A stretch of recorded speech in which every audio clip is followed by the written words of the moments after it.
asking for money, from the people that you know, from friends, from family, from fans. It's hard. I ended up basically in the same square meter of the room as Gail Ann Hurd. And I could have been talking about how she should have put me in the new season of The Walking Dead, but instead I was going on about aubergine bao buns because I'm a twat. And then you try to look adorable at them, and hopefully they give you the money and you make a film. This is what I've been told about the film industry. It's please don't tell me that's not how it works. I think too many filmmakers come out of college, out of university, and say, "How do I get my movie made?" And it's, well, how many of other people's movies have you made? How many times have you gone and worked as a production assistant? How many times have you gone and worked as an AD? It's not about building your CV. It's about building your experience. It's about building your contacts. Today on The Engaging Marketeer, I am interviewing an actor turned film producer, Charlie Bond. Charlie has a horror film coming out which she insists I say the full title of because she likes to make people suffer and struggle to say it. It's Powertool Cheerleaders versus the Boyband of the Screeching Dead. I'm going to be talking to Charlie about how she got that film made, how the film was funded, how she filmed it during lockdown, and what plans she's got for the future. I mean, you've gone from sort of acting to producing, haven't you?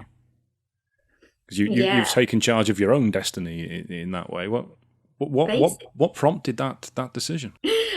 So what prompted the decision?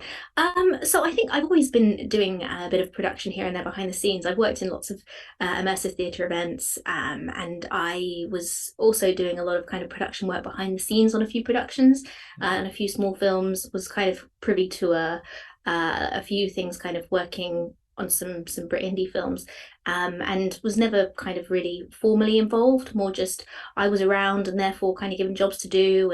And I, well, at the start of the pandemic, I kind of thought, well, I don't, I've seen these people do it. I've seen people be producers, and I know the sort of film that I would like to see, and it's not out there at the moment. And I'd kind of like to be involved in making the film that I'd like that out there. So I got involved. And I think the thing is, people say to me, I can't believe you've produced a film. You've gone from kind of being just a silly glossy actor, to silly fluffy, going off and doing these silly acting jobs, to being a producer. And I always just say, well, no one stops you.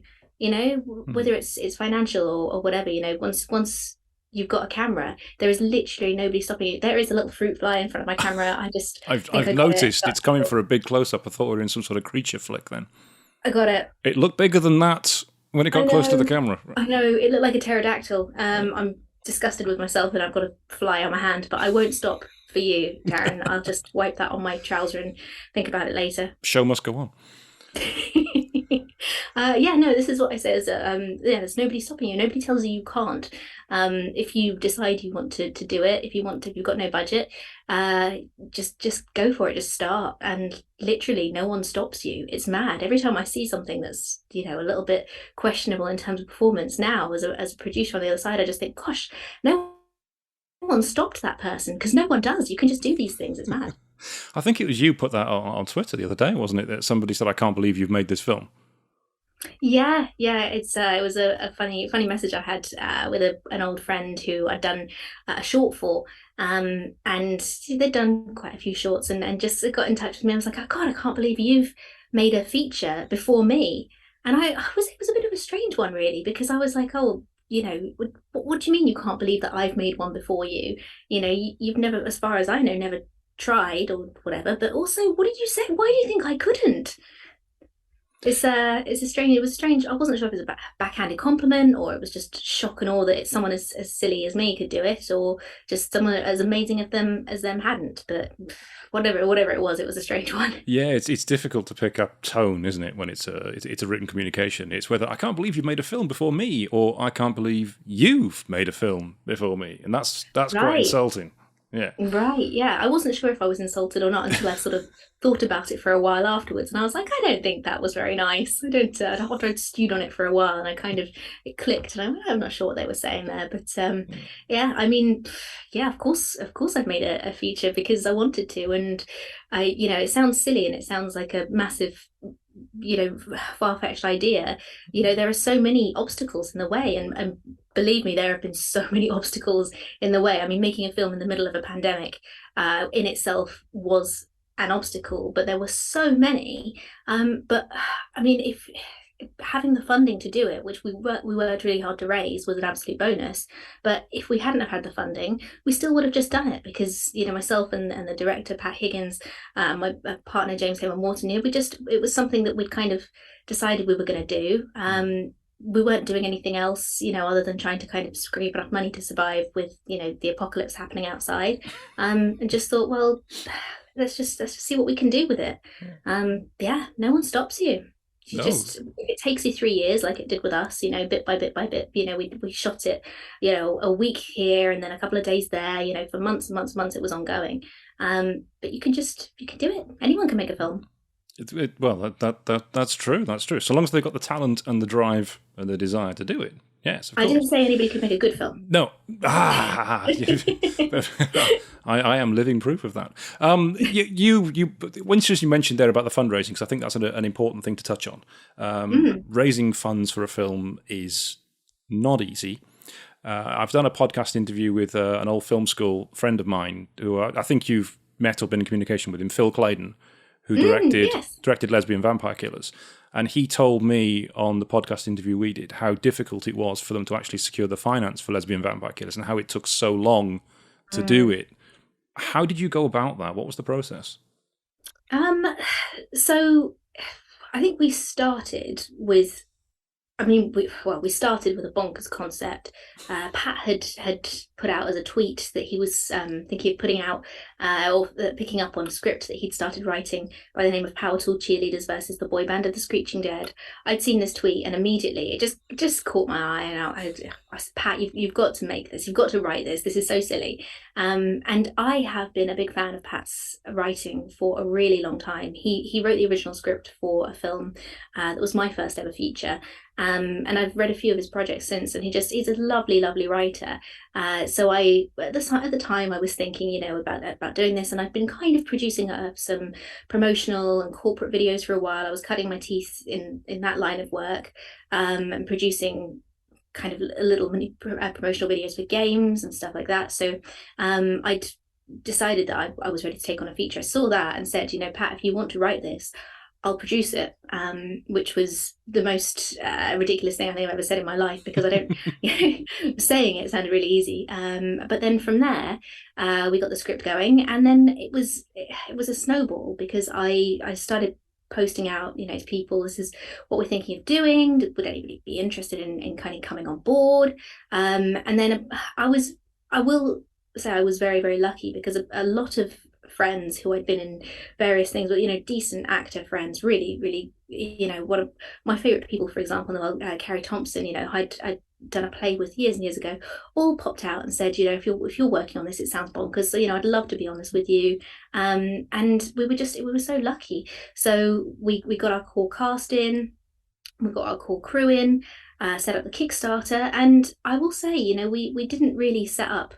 You see some beautiful Kickstarter projects. It was very bare bones. It was very to begin with. There are a few pictures from a little promotional shoot that we did, and then we started going kind of overdrive on social media. We were just constantly, it is a full-time job, crowdfunding a film. You every day you are constantly on, whether you're doing live updates, kind of trying to catch every single person that mightn't have seen it online before, and just pitching to people. I was calling up favors from people that I've done favors for the last 10 years, people who I've backed on their projects, people who I've helped, and just constantly asking out. I think I called an old landlord, someone that I'd done a favor for years and years and years ago, and was like, oh, I had helped you out with that thing, could you help with this thing? And it was just relentless. And that's what you have to be on. It is difficult, because you have to be just constantly asking people for money.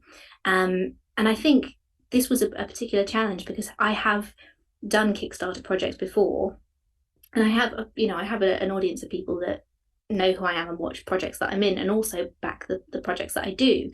However, when you do a number of these Kickstarter films, quite often you'll be getting involved in the next film before the previous one is out.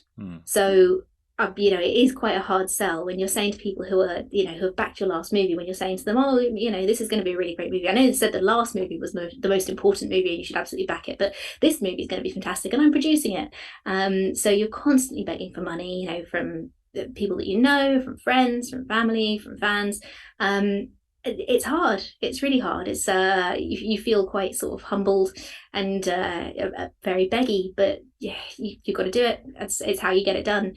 So we got our target, and then we met our stretch goal. And we were very lucky, very very lucky towards the end that we got quite a nice bit of traction. I think we were the top backed horror project on Kickstarter for about a week, and then for 48 hours we were the top backed project on Kickstarter, full stop. Wow.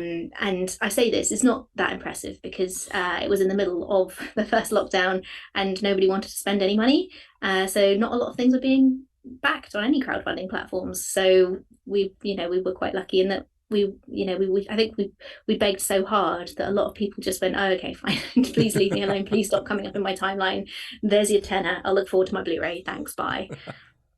So was that what they were getting for the Kickstart contributions? Were they getting the Blu-ray?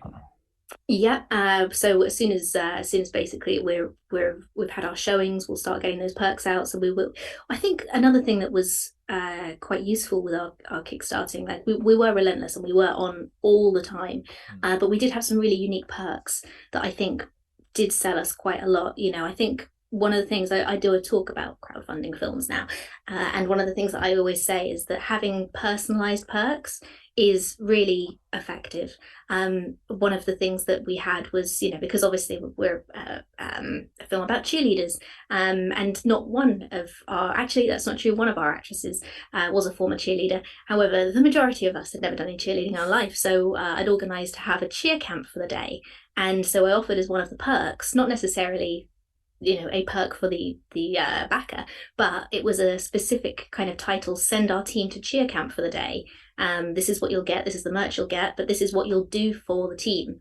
And I think that in itself inspired a lot of people to go, oh, I can see what I'd be getting for my money. I can see what would be, how that would be. It's not just going into a producer's pocket, it's actually tangibly going on something. And then they're credited like that. There was somebody who I put up, this is because we're a musical. This is how much we're going to need in vocal zone, throat soothing suites. This is how much I estimate we're going to need. Who wants to buy us a job lot box of that? And then this is the perk that you'll get for that.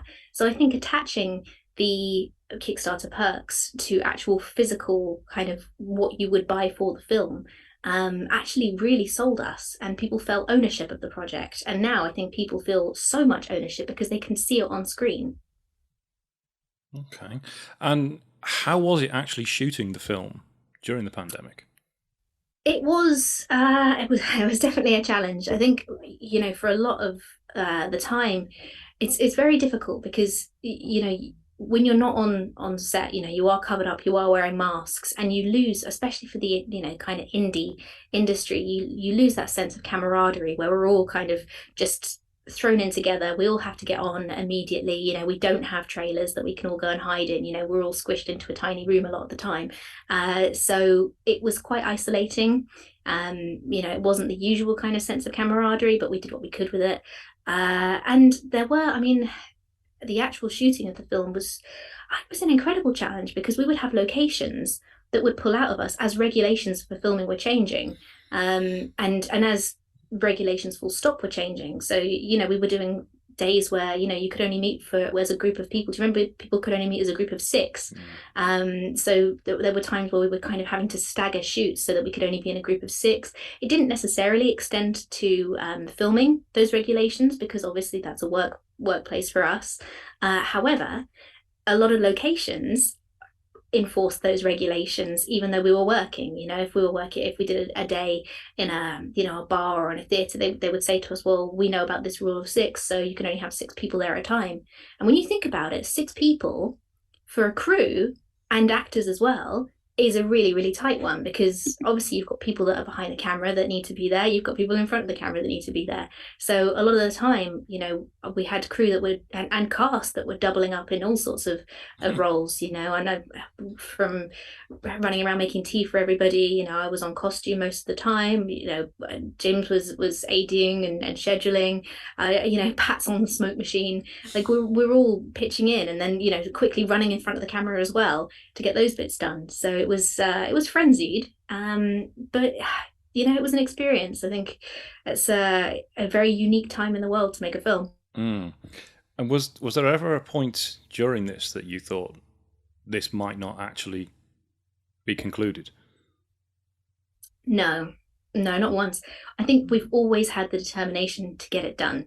Um, there were times where we thought it would take longer, because we didn't know when we'd be able to get back together again, and we didn't know, when we would get cast all in the same room. And we went for such a huge ensemble cast.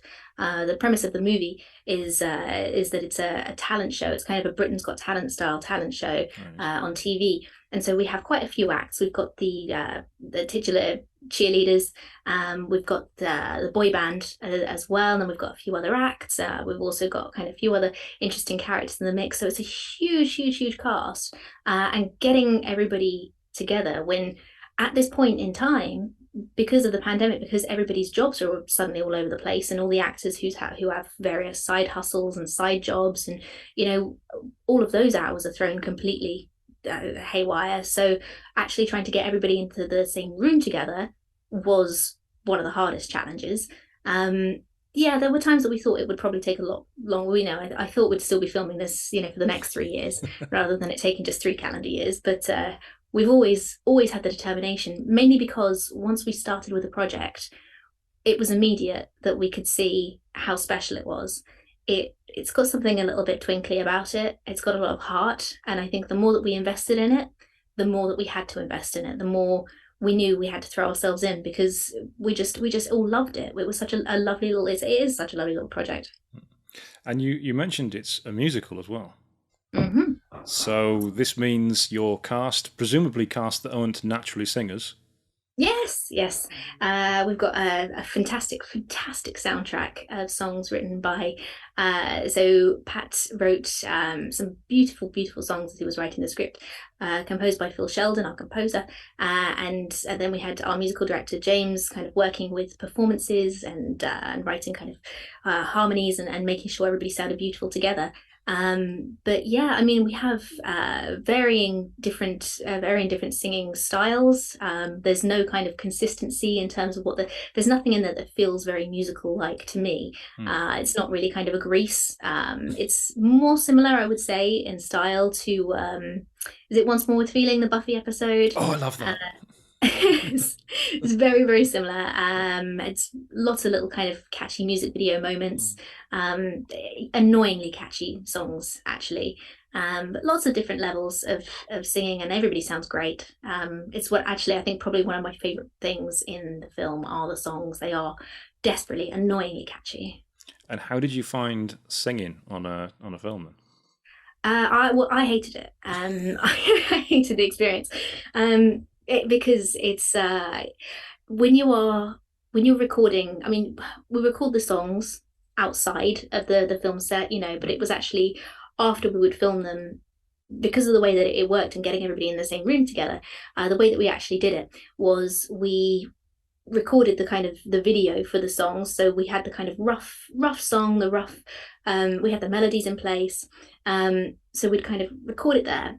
When you are recording miming, you still have to sing because it shows in your throat if you're just moving your mouth, it doesn't look very good on camera. So we all had to kind of get in there and sing, but because the songs weren't tweaked or written for each actor's range, they were all in different keys and not necessarily keys that were right for us. So we'd all kind of be squeaking through it, all of us, just not enjoying it. I think we kind of lent into how terrible an experience that was.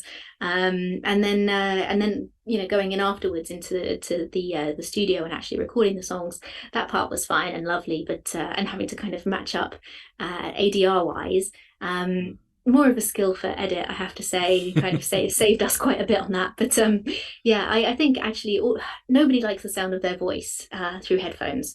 And when you are switching from character and into straight into a song, it is a real challenge. I've never done a musical before. Whether I've never performed in one, never been in one. It was a silly idea that we would do it, but I'm so glad we did. It was definitely an experience.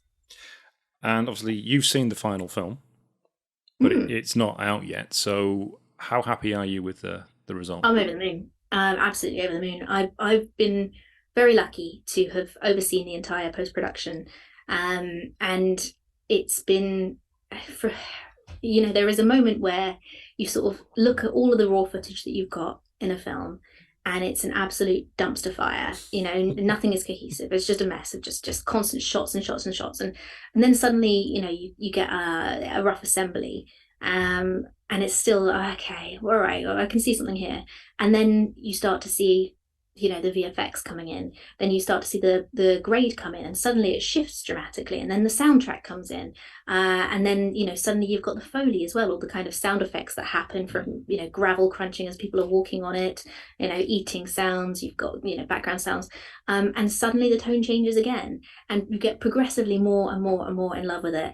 And now, I mean, I watched it, I think, 3 times a day as we were looking for bugs and errors and booms and things we needed to kind of VFX out. And I've watched it 3 times a day, every day for the past 4 months, I think. And I cry every time at the end. Every single time I just go, and I don't know whether it's because I'm involved with it and I just go, God, thank God that's over. But I do cry every time and just go, God, so it's a lovely film. And when can we expect to see it out or in some capacity? So it has its worldwide premiere at we're very excited, the very prestigious Leicester Square Fright Fest. Wow. So that will be premiering, I believe, on Monday the 9th. It's the one of the closing films of Fright Fest. And I say, I have to just disclose, it is a lovely film. It is also a horror film. I do kind of quite often say, oh, it's a nice film, but it's terribly gory. It's very, very gross and bloody and violent, which is exactly what you'd want from a Hmm. horror comedy musical. But I do have to stress it's lovely as well. But yes, out on the 29th of August this year, Leicester Square premiere. I hope everybody can come along and join and celebrate. We'll have a few more screenings at a few more festivals. We're just doing the festival circuit at first, whilst we nail down that distribution deal. And then hopefully, my dream is that it goes on to VOD as soon as possible so people can start seeing it. We'll certainly be putting it out on DVD so that I mean, firstly for our backers who all requested DVDs and Blu-rays, that'll be going straight out to them. But then so as many people can see it as possible. I know I'm terribly biased, but I genuinely feel that it has the making of like a Shaun of the Dead about it. There are moments in it that are so just just quotable and silly and fun and just joyful to watch, whether in its humor, in its friendship and love, or in its just gore and violence. It is an absolute joy to watch. It's interesting you mentioned Shaun of the Dead there. That's one of my favourite films, and it's one of my biggest regrets as well. Your biggest regrets? Yeah, I'll mention it briefly. I have mentioned it on another podcast. Now, years ago, I used to make spoof films for a program called Beatles Hot Shots. Mm-hmm. And I'd send them in, and the editor on Hot Shots was phoning me up most nights and talking to me about what he wanted me to film. And he had me reshoot a Batman spoof I did where I was the Joker. And we went down to London Weekend Television Studios where they filmed it in front of a studio audience with Jeremy Beadle there. And the editor saw me when I came in, and he said, "Look, can you meet me in the bar afterwards to talk about the second season? Because I want you to make some stuff for the next season." And me and my mate, we were living in South Wales at the time, we were going to miss the last train back. Because you know what it's like filming a live TV show. It just drags on and on and on. It's really boring. So we went and left and got on the train, and I never saw him again. Oh. And that guy was Edgar Wright. Oh. Yeah. Oh. I know. I've got a signed letter here from him where he sent me some of the tapes back afterwards. I walked out on Edgar Wright. Oh God. Yeah. And I imagine he regrets it as oh, much I'm as sure you. he does. Edgar, if you're listening, I'm here, man. I'm here for you. I'm here for you. Yeah, I didn't know until I watched Spaced some 4 or 5 years later, and I think I was about halfway through the first season, and I noticed his name in the credits and went, I know that name. Oh, Um, shit. oh And then it just no. got worse with Shaun of the Dead and Hot Fuzz and Scott Pilgrim and Baby Driver, and he's just had another one out in the cinema now. Yeah. What a So, dick. yeah. These are the opportunities, because I was talking to about this with Phil Clayton, because he was in the right place at the right time. It's loads of hard work and graft as well, but he was in the right place at the right time. He happened to be in a pub when somebody wanted him to script edit, and he ended up making the script because it was just pure chance that he was there. And I was in the right place at the right time there, but I totally fluffed that one. So Yeah, it's everybody's been there. yeah. Everybody's been there. There are always moments where you just you think of the things that I could have said, the way that I could have handled that. I could have been so much smoother. Yeah. I was at a party and I ended up in the basically in the same square meter of the room as Gail Ann Hurd. And Ooh. yeah, I know. And I think I just started talking about the canapes. And I just, because of course I did, I just started talking about food because that's who I am. And I could have been talking about how she should have put me in the new season of The Walking Dead, but instead I was going on about aubergine bao buns because I'm a twat. So that's my kick myself story. But it sounds very posh coming from you when you say that. Most people say that. It's a disgusting word, but you, very, very posh. Yeah. So, what I'm gathering from the film, it's a talent show gone wrong.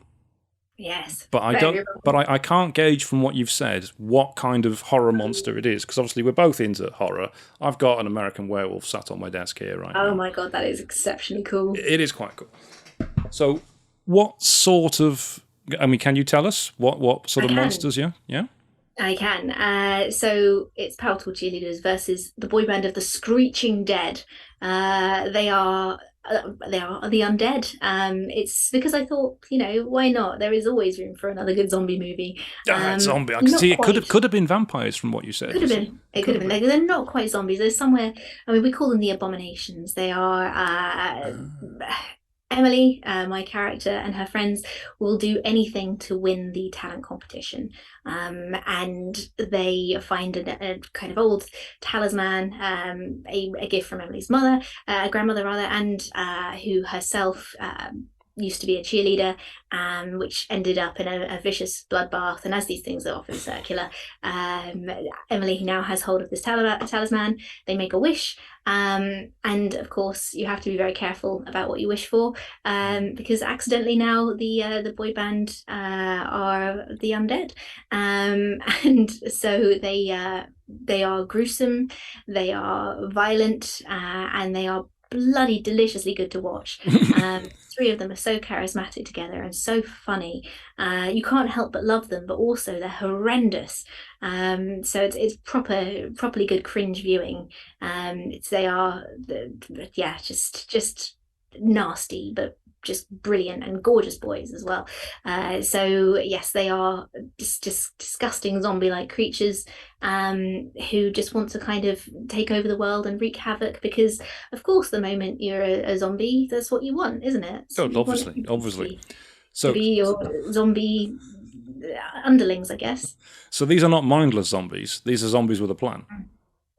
These are zombies with a plan, yes. As far as we can see, any other zombies don't seem to be as compass as these particular zombies. They are very much still destined to win. So it becomes very, very surreal, kind of cheerleaders versus zombies battle, to win the title of Spotlight Chasers next winners. And it is honestly just gloriously silly. But the zombies themselves, the boy band, the Screeching Dead, are, I mean, one of my favorite things was watching these three boys, all beautiful, beautiful voices, fantastic singers, trying to sound horrendous, because not one of them wanted to do it. They start screeching, and they've got, they start screeching their song, and it's horrible, and it's like if chalkboard and fingernails, horrendous, and then all of a sudden you can hear them starting to harmonize with each other, and just and then one of them is, oh no, Charlie's making that face again. We're harmonizing. Stop it.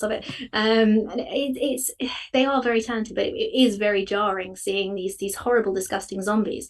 And the makeup was done by James Olney from Ripped from the Crypt, who is phenomenal. I have still no idea how we managed to snag him, because he's glorious. He's so talented, and he's ingenious. Like the ideas that he will come up with on the fly. I've worked with so many special effects artists who kind of have a good set plan and they prepare really well, and James does. But then all of a sudden, out of the middle of nowhere, he'll come up with a really stupid idea, and we'll just go, "Oh God, he's doing something weird," and then it'll look amazing. He's a genius. So he made the most hideous zombies that are, they're kind of freshly dead, but they are just rank, just gross zombies. So are we talking more sort of Griffin Dunn from American Werewolf, freshly dead? Yeah, just still pink and bleeding. Oh, Not good. nice. Of course, the biggest horror movies often produce sequels. In the case of American Werewolf, not particularly good sequels, but they produce sequels. Are you planning to do more of this, or is it very much this film, this one's done? I it's something that I think would work really well as a sequel, mainly because I think the opportunity to take the same characters, and I think something that I really love about the movie is the characters that are in it. They all are very strongly defined. No one's a kind of side quest character. They've all got these lovely strong arcs going on. And I think given the opportunity to develop those characters further, would be wonderful. And I think especially, knowing what we know about the occult within the universe that they're in, and having basically the opportunity to make the same universe film, but in our universe where there isn't a pandemic, absolutely love to get together with that massive group of people again, who I love, get together and just take on the same roles again. Absolutely love to. I think it's something that would work, and there are ideas floating around for the sequel. I am currently very nervous to see the reaction. So once we have our premiere, because it is such a kind of a unique one, horror comedies are generally a hard sell when it comes to distribution anyway. But a horror comedy musical in itself is a tough one. It's not been done a lot. It was a couple of years ago, famously Anna and the Apocalypse, another great horror musical. We're a little bit kind of along the same lines. I think probably a bit kookier, probably a bit way lower budget. So I think we have to work a lot harder to be weird. But yeah, I think once we've kind of seen what people think of this one, not many people outside of the film have seen it yet. So everybody who tells me they like it, I'm like, yeah, cool. Of course you do. You were involved. Like, I'm desperate for someone on the outside, even just that kind of constructive criticism, or just someone on the outside to say, yeah, actually, I could watch more of these people. Yeah. And if you didn't do a sequel, what ones have you got planned for the future? What projects are you working on? So we've just finished a little segment, which is in an anthology called Virus Detected. It's an anthology by a guy pulled together called Chris Josty. He's pulled together some great filmmakers, some people that I've worked with before, like for example Peter Hearn and Jeff Harmer from Dead Air, that I did a few years back, 5 years ago actually, and Faith Elizabeth, who is one of the actresses in Powertool Cheerleaders versus the Boyband and Screeching Dead, is directing one, which looks gorgeous. So it's basically an anthology around life after the kind of electrical storm, and lots of kind of AI coming to life, lots of things not working as it should. And so we're doing the closing segment of that. with my production company, which is Deadlocked Entertainment, which is run by myself and my partner, James Hayman Morton. We have a slate of some projects which we are gearing up to go into production on. I don't really want to kind of give away too much of what Mm. we're doing, but I can say we're working on a sci-fi. Outside of that, we're working on a really nice, what I think is kind of a nice commercial horror, something which is a bit, it's kind of what I think is not necessarily low-hanging fruit, but something which I know will be a good kind of crowd pleaser to kind of this is a genre that I like to think of as Danny Dyer meets the vampires sort of film. Um, and you know what I mean, that sort of I know what genre. you mean. Yeah, Uh, yeah. and Bit of Dusk Till that's Dawn sort of thing, but British. exactly, Mm. exactly. We also have a period drama which I'm writing, which I'm looking forward to doing.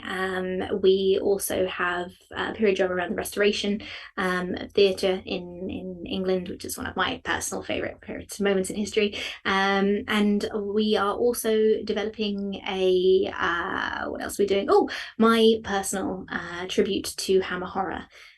Something kind of sleepy and weirdly difficult to place in time, but old fashioned, good British horror. Is that going to be shot in Britain then, that one? Oh yes, oh yeah. Because typically the Hammers, they weren't shot in Britain, were they? So a lot of them are shot at Pinewood, Oh, but we interior, but yeah, I mean exteriors though. Were they Britain as well? yeah, I mean, as far as I'm aware, a lot of them, yes. Hmm. It'd be testing me on my Hammer knowledge to know any locations where they weren't, but yes, I'm pretty sure most of them were shot in Britain. But Hammer Horrors is a good British studios. Hmm. We've got. I've been writing for years. My kind of tribute to Hammer Horror, which is a very in that sort of style, very sleepy, very beautiful, picturesque, um, quite emotional, but bloody gory Hmm. and horribly violent, which is my favourite genre of horror. Are Pretty, but horrendous. you planning to ape one of the Hammer horror tropes, which is rather than shoot a scene at night, do a day for night shoot because it's got a different look to it? Yeah, and we shoot day for night quite a lot, and I think with certainly some of the newer cameras that you've got out at the moment. For example, the what we shot Powertool Cheerleaders versus the Boyband of the Screeching Hmm. Dead on, so we shot on Blackmagic Pocket Cinema 6K. It handles when you're kind of setting up for it, handles day for night really well. And I think you can get away with it a lot. There are lots of obviously little tricks that you can do to kind of sell it a little bit better. But I'm always a big fan of a day for night shoot, mainly because I don't want to work at night. It's horrible. I've done too many films over the past 15 years in the middle of the woods, in my underwear, in the dead of winter. Horrible. No, thank you. If we can shoot day for night, that would be nice. Thank you very much. I imagine it's cheaper as well doing day for night. Yes. I mean, yes and no. There's some locations you can only get at night because they're busy during the day. So, Hmm. for example, like if you were shooting in a pub, they're closed overnight, and so you can shoot there, and it's generally more affordable. But in terms of it's way offset by things like making sure that you don't have to get kind of cabs for everybody home because there's no tube. It's yeah, always preferable to me to shoot a day for night. But that is because I desperately horrible if I don't have a good amount of sleep. Actually unbearable to anybody around me. So just have to try and avoid those where I can. I was going to say, aren't you in the wrong business then? Because filmmaking isn't something where you get a good 8 hours, surely. Oh, absolutely not. No, I mean, I am totally for sleep in the wrong business. And since working in production on this film, I've had barely any days off, any time off. Any time off that I've had, I've kind of been working away from home.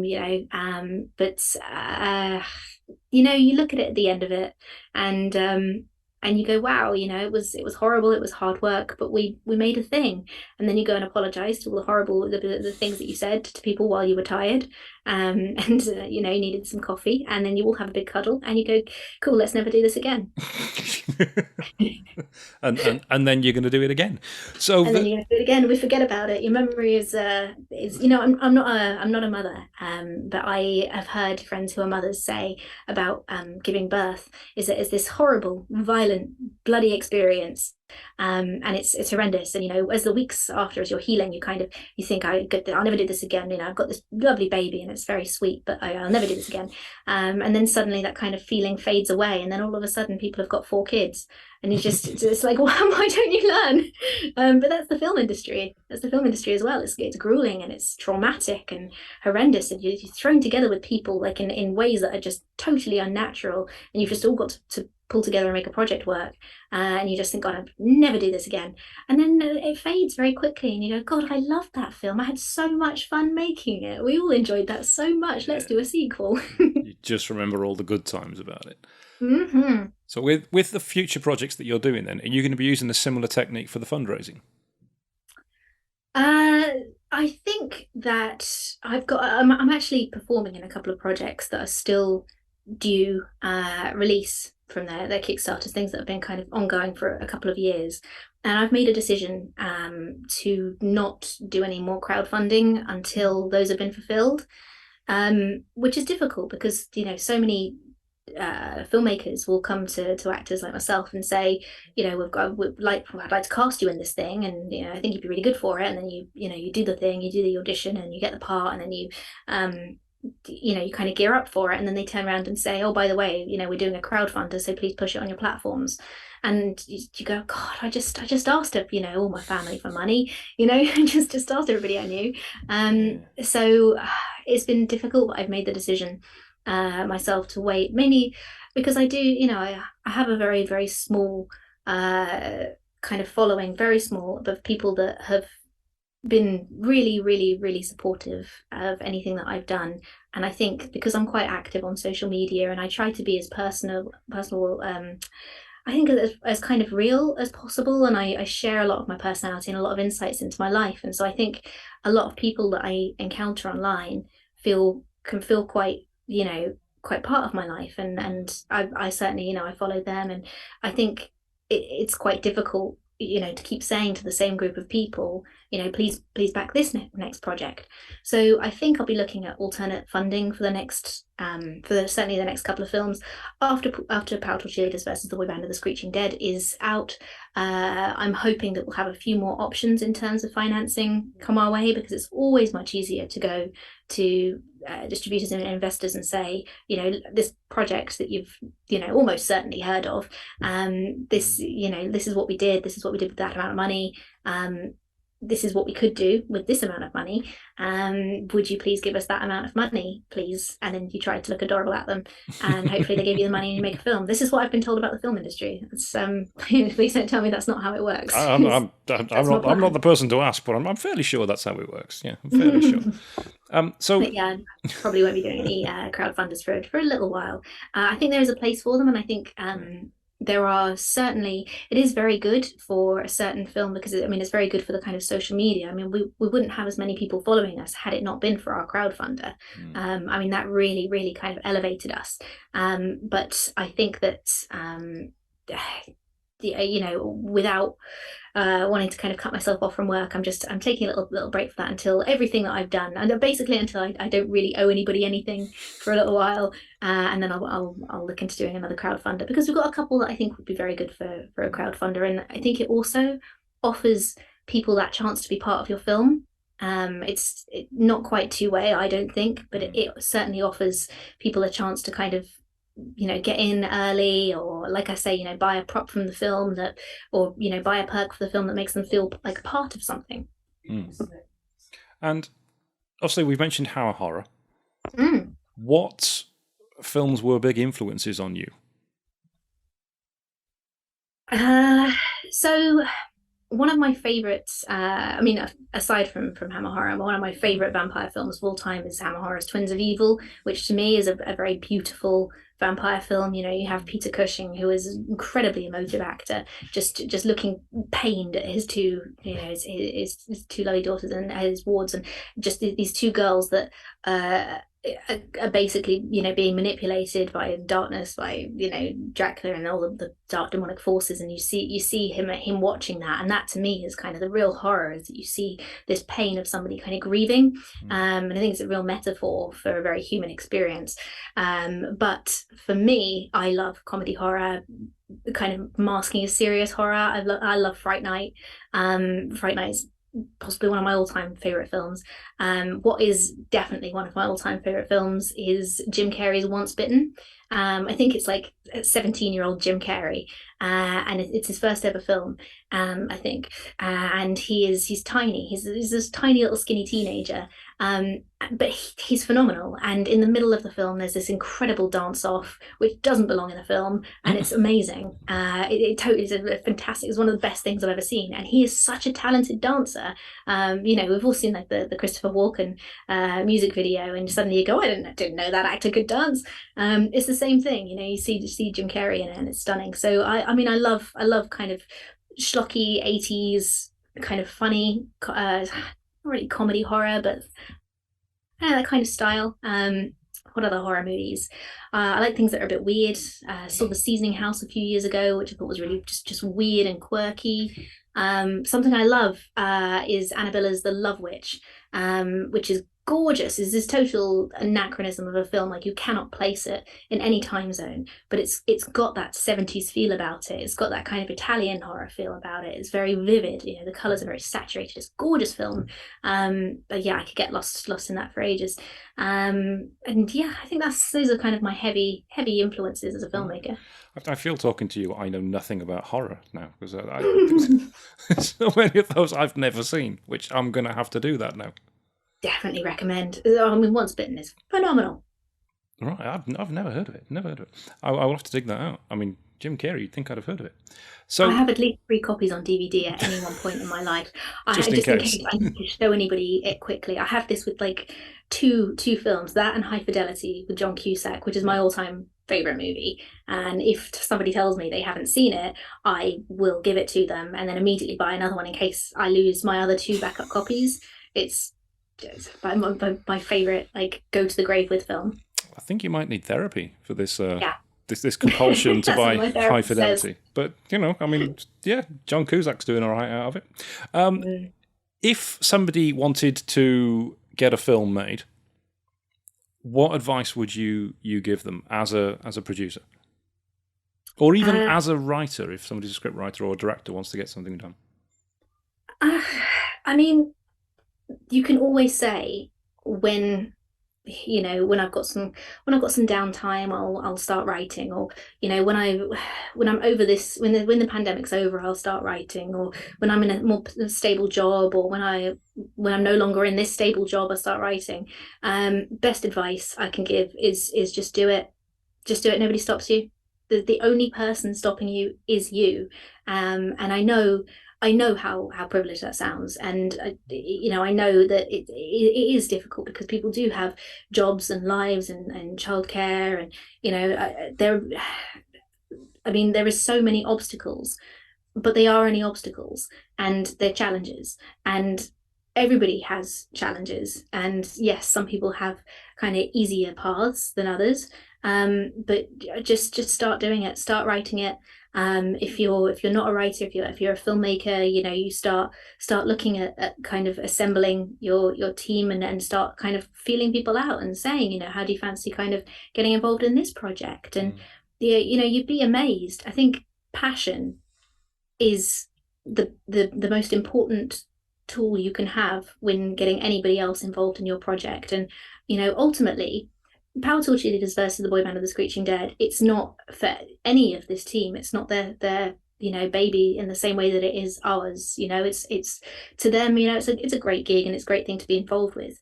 But they're happy to be involved because I think they've seen how passionate we are about it, and they've gone, okay, yeah, no, you seem clearly weird and bonkers, so I kind of want to see what mess this is going to turn into. But I think being passionate, and kind of just, if you've got an idea, just go for it. And when people ask you about it, tell them about it. Just expose your soul and just get it out there, because I'm not a very spiritual person. I don't really buy the kind of law of attraction, but I do think that when you start putting out passion into the universe, I do think it starts kind of stirring it up in other people. It gets them excited, and I think so suddenly you meet someone that goes, okay, so you're a filmmaker. Well, I know somebody who is works in a business, and they have a location. I bet you could film there. And the more that you kind of let that passion out, the more it starts to kind of come back in really weird ways. We've been very lucky on this film because I think we've just been so open and so passionate right from the start that we've had so many favors and so many people get in touch to say, like, yeah, this is a really great thing that's happening. You guys are massively cringe and I want to watch it. I want to see the mess that this is going to turn into. Here, have some of this or whatever, so we can be part of it. But I genuinely, I know I'm being like pretty self-deprecating about it Yeah. because, I think, this film isn't the biggest or best project in the world, but I think that you can see in it, I think you can see the passion, Mm. and that is the most important thing in filmmaking to me. I mean, you mentioned assembling your team, and that makes perfect sense because obviously I'm in business and we do websites and marketing for people, and assembling a team is important. And when you need other people to do things you don't do, there's, say, networking events you can go to where you can Mm-hmm. meet people who can do the things that you can't do, so you can use them. I've tried to get a film made before because I went to film school, I've got a film degree, we wrote a script, we made a film in university. It was crap. It's on YouTube. We got a script. We went to the Cannes Film Festival in 2000, I think it was, Mm-hmm. when I think Gladiator was there. Tried to get finance for a film, and we just weren't meeting the right contacts. We just weren't getting in front of the right people. How do you Mm-hmm. get in front of the people that can be your team? How do you break down those doors to say, right, this is my project. I want you to pay attention to this? So with assembling the team, I mean, I've worked in the industry already. I mean, I had a really good head start. I've been working as an actor on films where I've been literally paid in sandwiches. I've worked in call centers for a really, really, really long time. Most actors, you see actors who are on TV shows that you see every day, and you know they'll always have a side hustle somewhere. We're always kind of jobbing along, and I've been working in a call center for a really long time, and because I wanted to be able to do low budget horror films. That was why I did it. It was horrible. You don't have any work benefits, and you're doing often the lowliest of jobs. But you do have that flexibility so that you can just about afford to do a film that has no pay, and which is that it's not something that I could do if I had a regular job. It's not something I could do if I had, for example, children. But it was the choice that I made. So when it came to assembling my team, a lot of it was going to those people that I'd worked with and saying, "Do you remember that time that I did like those 2 weeks for free for you? I kind of need this bit of help now. I need a bit of mentoring on this. I need some help there. I need to borrow some lights." So a lot of it was for me. It came from having kind of been in the industry already Mm. as a kind of as a peon really, and just having done so many favors for other people and so many jobs for other people, and I say favors like it was all for them.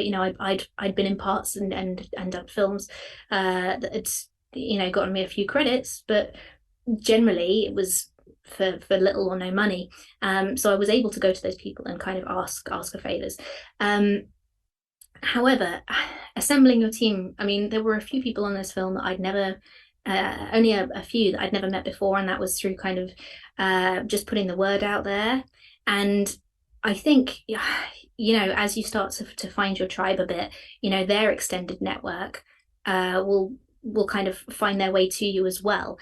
And so often, I'd get a message from a close friend of mine that would say, I've got a friend of mine whose kid is looking to get into filmmaking. He's a real whiz at editing. Could he come and do something for you? And it's, well, okay, well, we've got an editor, we've got all of our team here, but would they like to kind of get involved and do maybe some behind the scenes footage? So just for me, I mean, it is networking, and it's constantly it's the same, getting that passion out there, and people will find you. It sounds very, very simple and very, very hippie to say, but I mean, there is no easy way to do it. There's no kind of, this is how you make a film, this is how you get your team together. It's been a long time. It's been a lot of hard work in various different ways. And having just kind of growing that, and it is, I suppose, it's patience. It's chipping away, and when you are doing those films that are, no money, and you're in the middle of the woods, in your underwear in the middle of winter, it's going, this isn't forever, this is going to be a really great gig for me, and hopefully it'll lead to something else. It's patience and endurance and having the faith, I think. Do you know, I think what you said, I think the penny has finally just dropped for me, probably after about 30 odd years too late. What you're talking about, I think, is what the Americans call paying your dues. Yes. So you've gone in and you've done the acting roles for, as you say, for sandwiches. You're working pretty much for nothing and having to do other work there so that you can make the contacts, you can show that you're willing, you can show that you're enthusiastic, and you can meet the people that want to do it. I remember in my university, in our film school, there was a film being made by a guy who'd left university. You probably heard of it, a guy called Justin Kerrigan, who made Human Traffic. And Human Traffic was shot pretty much at our university. Cool. And there was a load of people in our third year, because I was in the third year at the time it was being made, that volunteered on this, that crewed on this film for free. And whenever I watch it, I notice like half our film class is in there doing unpaid work as runners or whatever it was. But we didn't do that, our little group, because we were making our own, admittedly quite shit film at the time. We were making our own film, so we didn't do that. So we then tried to get a film made professionally without having made those contacts, without having done that free crewing. We'd not even been on a professional film set. So we were up against it from the start because we'd effectively not shown willing. Whereas some of the people who'd done this free work, there's one girl, she went on and she's done editing for Great British Bake Off. There's another guy who was an editor, and he was a phenomenal editor, Matt Meach, went on and did work on David Attenborough's Blue Planet. Oh, wow. So he's won awards with that. And then obviously Phil Claydon went on and did Lesbian Vampire Killers. The guys that were willing to do the work for free are the guys that went on and did professionally in that industry. Whereas I'm here in marketing, which is okay, which is cool, but I've still got that big itch that That's where you are at the moment, and it is endurance, and it is. I think too many filmmakers come out of college, out of university, and say, and I certainly I see them at talks, and they say, okay, well, how do I get my movie made? And it's, well, how many of other people's movies have you made? How many times have you gone and worked as a production assistant? How many times have you gone and worked as an AD? It's not about building your CV. It's about building your experience. It's about building your contacts. Before I was doing any kind of promotional or corporate work, and this is stuff that you don't kind of necessarily see on Twitter because some of it's very, very dull, to the outside world. But I was working as an assistant camera op for a little while, and until I kind of got an understanding of how to kind of light and shoot quickly. And I don't have film school experience, but I was lucky to know somebody who would to bring me onto that. And then I started working, doing a bit of production assistant work, and I'd worked on so many other people's things, and I, as both an actor and in production, and it is exactly that. It's exactly paying your dues. And like I say, when people say, how do I get my movie made? How many other people's movies have you made? You have to work your way up. And so seldom does it happen in this industry where somebody comes out of film school and then, Warner Brothers comes along and goes, there you go. You've come out, there's your degree. And then there's your budget to make, the new superhero movie. It doesn't happen. You have to pay your dues. You have to earn it, and it is absolutely, it's a test of endurance. It's a test of how long you can do those horrible, grueling hours for, and how lucky you are. It really is. I'm very lucky, and I think because I'm very I'm very sociable. I like to get talking to people, and I find myself in situations where I end up just trying to kind of look after people. If I'm doing a bit of production assistant work, I just try and make sure people are comfortable, and people appreciate that. And I think it's as especially as you get older, you do have other responsibilities in life. You have your job, you have, car, house, whatever, mortgage and things. It gets harder, Mm. but those are only challenges. And it's just your challenges might be bigger than my challenges or somebody else's challenges, but they are at the end of the day only challenges.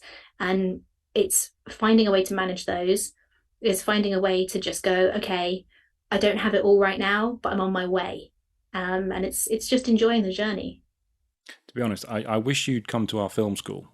Obviously, you'd have been a bit young then. I wish you'd come to our. I wish I was there now when you come as you were now, and you'd done that talk. Quite frankly, you do talks. You say, do you do them at film schools as well? Do you talk to students about this stuff? I haven't yet. I haven't yet. I I've think done a few kind of I think you should. amateur I think you filmmaking should. societies groups around about, and done a couple of festivals, a couple of talks.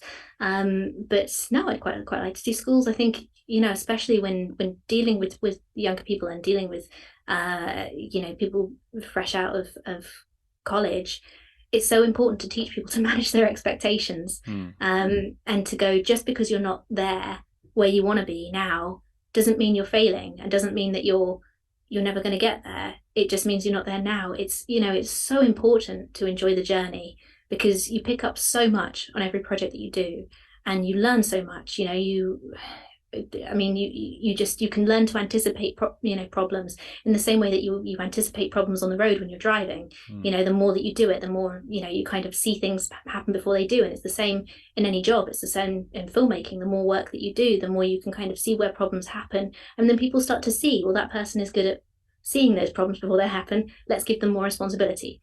And then you learn enough, and then you go, okay, finally I feel confident enough to make a film. Hmm. Whether that confidence is false or not, well, we shall see. Yeah. And the audience of Fright Fest, I'm sure, will happily tell us whether we like it or not. I'm sure they will be delighted. I'm sure they will be delighted. But Well, if you have the time, though, I would definitely reach out to film schools, because a film student would love to have somebody like you come in who started as an actor and has now produced their own horror movie, the kind of film that, quite frankly, a lot of film students want to make. They'll lie and they'll say they want to do sort of art house movies, but they don't. They don't. They want to do the kind of films that you're making. For have you to come in and basically describe how you've got it done and what they need to do a similar thing, that's worth its weight in yeah. gold, really. Yeah, it's interesting you say that. I would like to. I did briefly talk to a course director of a film school, and yeah, unfortunately, we're a little bit snotty, and we're like, oh, so where did you go to film school? And I hate to be that person that's like, the University of Life, mate.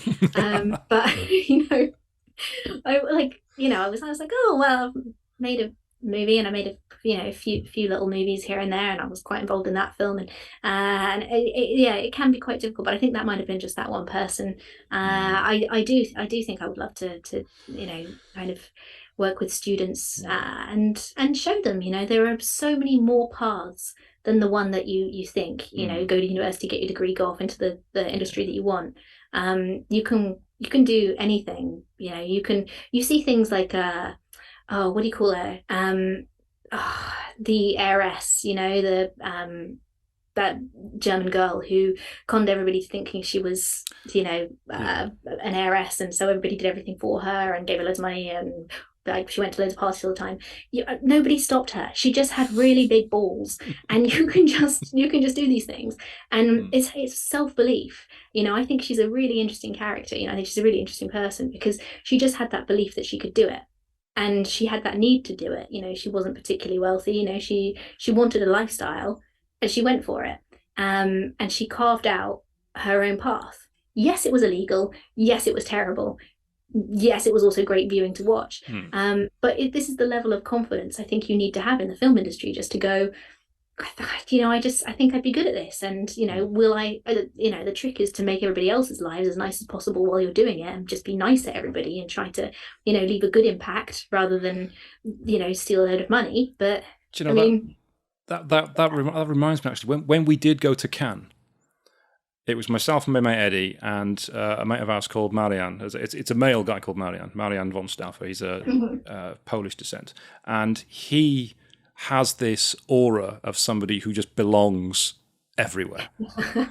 And there was a hotel there that was only for the guests, and they had like a can section set up where you could go in and you could use all the facilities and get all their free breakfast. And he just strode in like he owned it, with us Mm. following behind him. And he got us complete access to this for the full, whatever the week was of the festival that we were there, just by acting like he belonged. And it's that kind of Yeah. confidence. He's a copper I now. mean, wow, has a turnaround. Weird, yeah. Yeah, that is weird, but Yeah. I think there's something in that. I mean, there is something also I think very reductive about that when you say, oh well, it's only lucky, those it's only people that have that confidence. I've never been terribly, not I was a very, very shy, awkward kid, very, very introverted teenager. And I still am. I'm really happy to talk to you because I know you.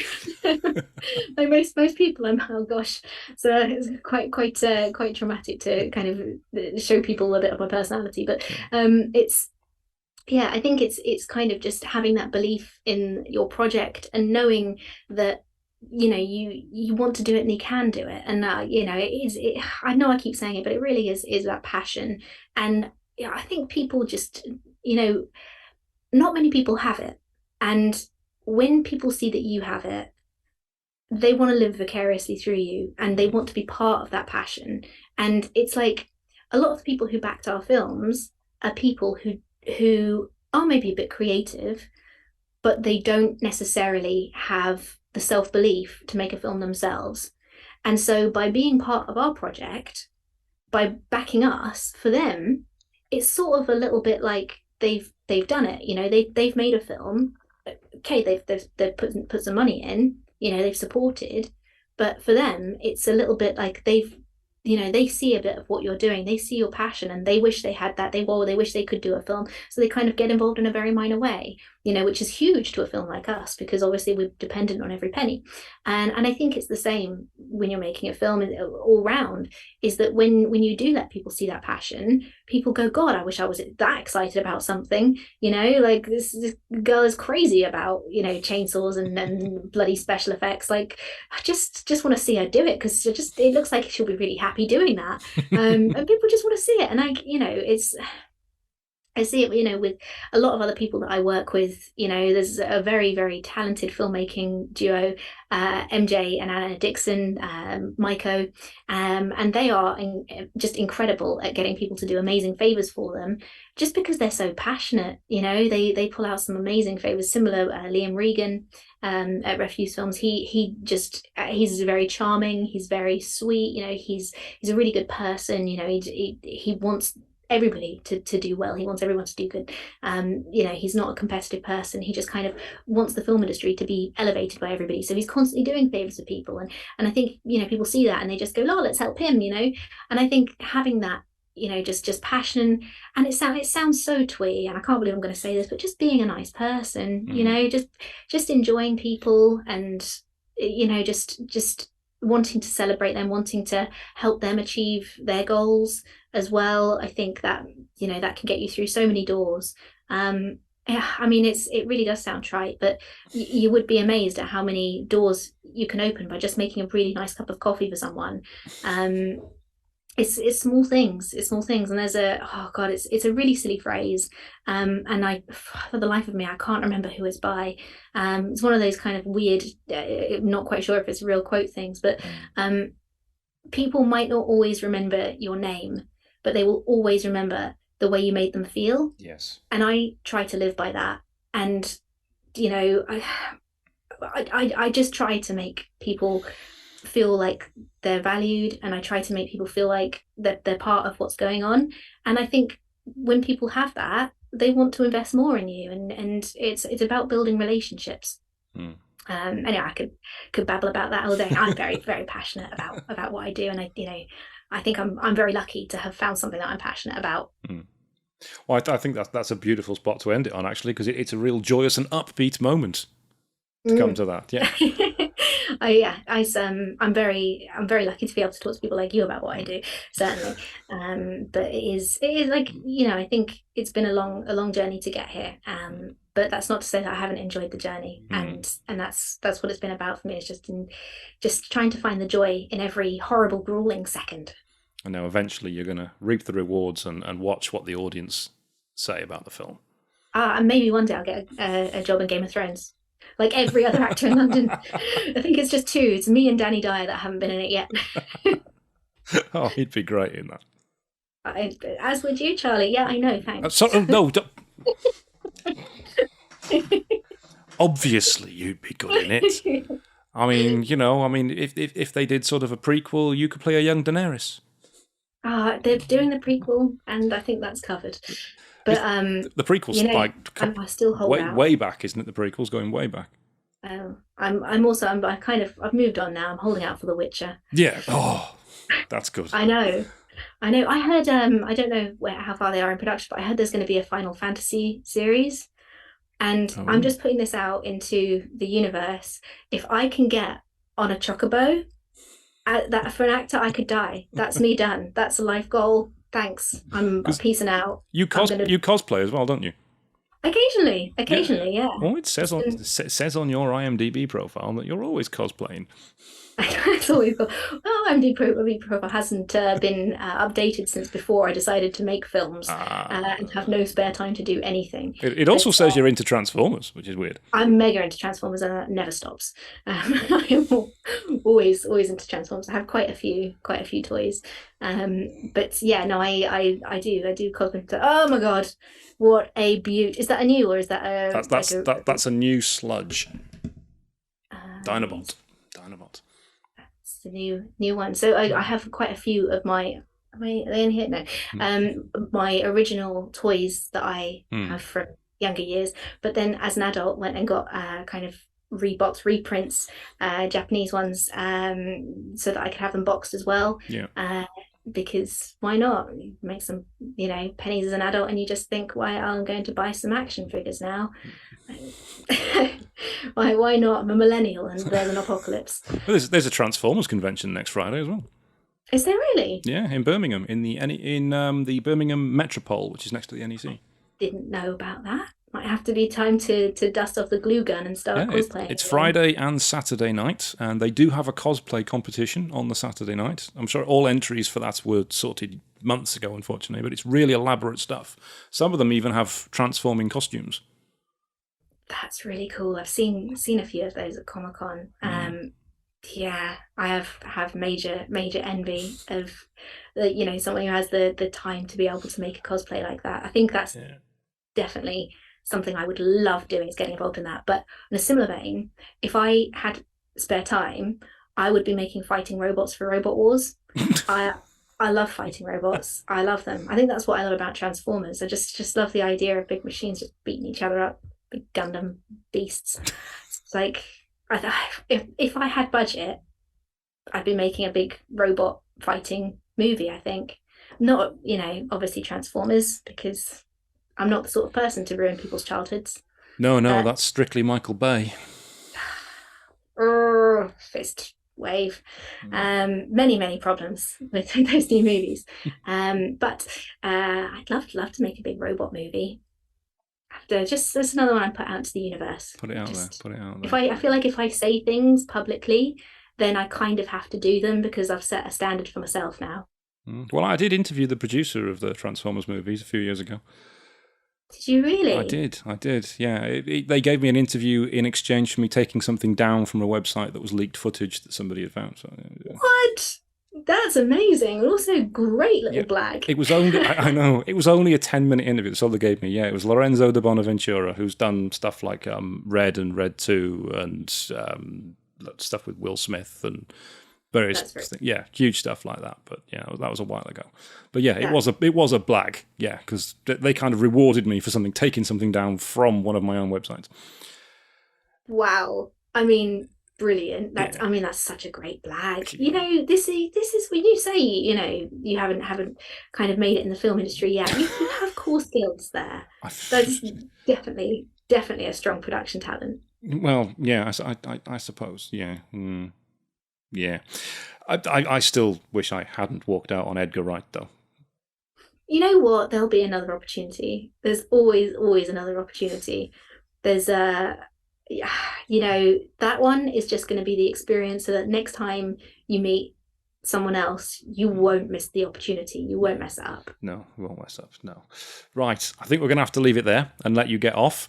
That was a pleasure. As one final thing, if somebody wants to get in touch with you, whether that's to crowdfund a future project or whether they want to work with you or get advice from you, what's the best way for somebody to get in touch? Best way is genuinely social media. I've always managed my own social media. I'm a big fan of Twitter.